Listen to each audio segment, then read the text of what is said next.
তেজস্বীকে মহাজোটের মুখ ঘোষণার দিনই খড়গহস্ত প্রধানমন্ত্রী। মহাজোট নয়, দুর্নীতিগ্রস্তদের ঘোঁট বলে কটাক্ষ। অতীতের জঙ্গলরাজ 100 বছরেও ভুলবে না বিহার। যুব সংবাদ শিবিরে অডিও বার্তায় তো প্রধানমন্ত্রীর।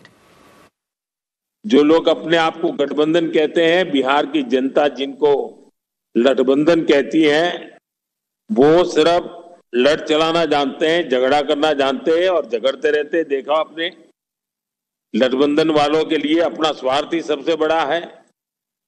इन्हें बिहार के युवाओं की चिंता नहीं है। आप देखिए, दशकों तक देश और बिहार के नौजवान नक्सलवाद, माओवादी आतंक से पीड़ित रहे। उसमें से बिहार को बाहर लाने में बड़ी मेहनत पड़ रही है, लेकिन हम लोग कर रहे हैं। हमने 2014 के बाद से बहुत मेहनत की है। आज बिहार में हम नक्सलवाद, माओवादी, आतंकवाद को समाप्त करने की तरफ बहुत तेजी से बढ़ रहे हैं। बिहार के नौजवानों के भविष्य को सुरक्षित करना हमारा कर्तव्य है। আর এবার যে খবর আপনাদের দেব, প্রয়াগরাজে প্রকাশ্যে সাংবাদিক খুন। হোটেলের সামনে সাংবাদিককে এলোপাথারি কোপ, হাসপাতালে রক্তাক্ত লক্ষ্মী নারায়ণ সিং। তার মৃত্যু হয় সাংবাদিক খুনে। যোগী রাজ্যের নিরাপত্তা নিয়ে প্রশ্ন বিরোধীদের। কথা বলবো, सर्वेश प्रतिनिधि রয়েছেন আমাদের সঙ্গে। सर्वेश जी, इस मौत का कारण क्या है? ये हमले का कारण क्या है? क्या इन लोगों के बीच कुछ दुश्मनी था? ये विशाल जो मेन अक्यूज है, ये भी है कौन?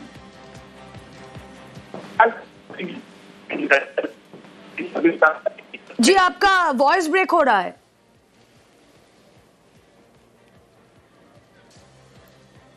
না, যোগাযোগ বিচ্ছিন্ন হয়ে গিয়েছে। আরো একবার আপনাদের জানিয়ে রাখি, প্রয়াগরাজে প্রকাশ্যে সাংবাদিক খুন, হোটেলের সামনে সাংবাদিককে এলোপাথারি কোপ, হাসপাতালে রক্তাক্ত লক্ষ্মী নারায়ণ সিং এর মৃত্যু। সাংবাদিক খুনে যোগী রাজ্যের নিরাপত্তা নিয়ে ফের একবার প্রশ্ন বিরোধীদের। কথা বলবো, प्रतिनिधि सर्वेश রয়েছেন আমাদের সঙ্গে। हाँ सर्वेश जी, जैसा आप बोल रहे थे।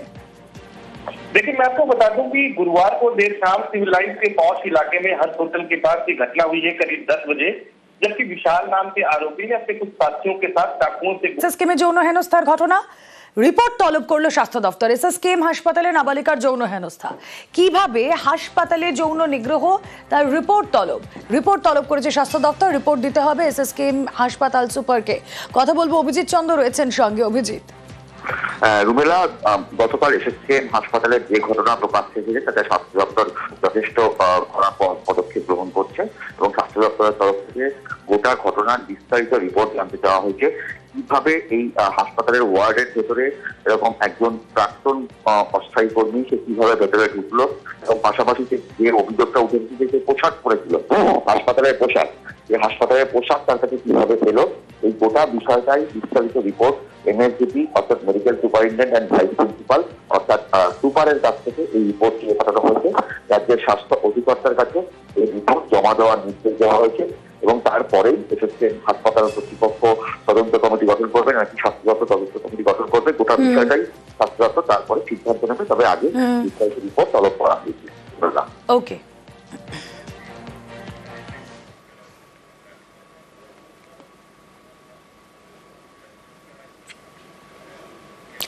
বিরোধী দলনেতা উপমুখ্যমন্ত্রী এবার টার্গেট বিহারের মুখ্যমন্ত্রীর কুর্সি।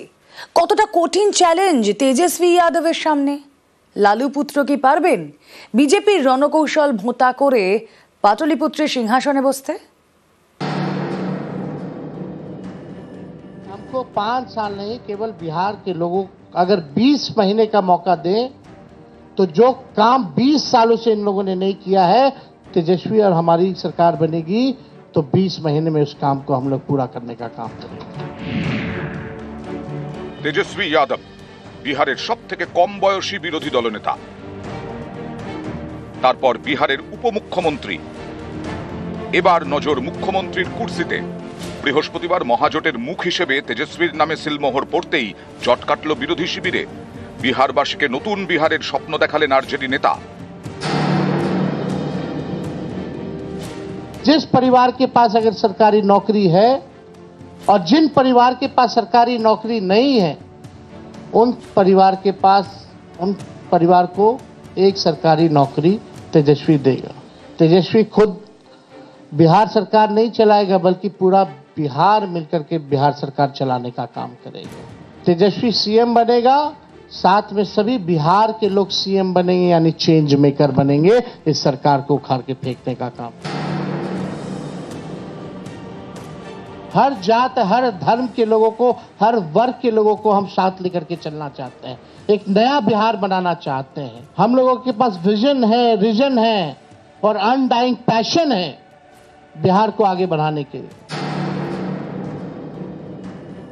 20 साल राज करने के बाद भी राज्य में 11 साल केंद्र में मोदी जी प्रधानमंत्री रहते हुए भी सबसे अगर कोई गरीब राज्य है तो बिहार है।